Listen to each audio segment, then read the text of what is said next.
Mikko Hirvonen ajaa Jukojärvi ykkösellä pohjat, vaikka äskeisessä tilanteessa rikkoo autonsa tuulilasin. Urja kakkosella menee rikki sitten paljon enemmän muutakin.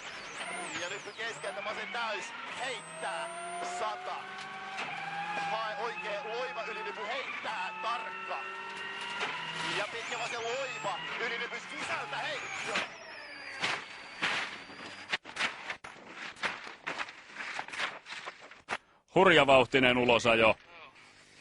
Monta kertaa auto katon kautta ympäri ja Hirvosen kisa päättyy tähän. Tämä on Hirvosen uran pahin ja vaarallisimman näköinen onnettomuus.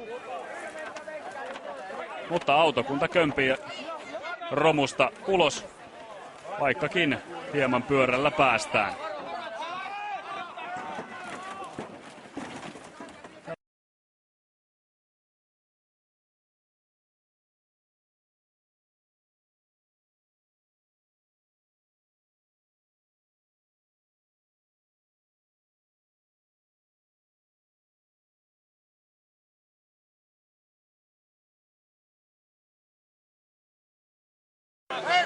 Pois näin! Pois!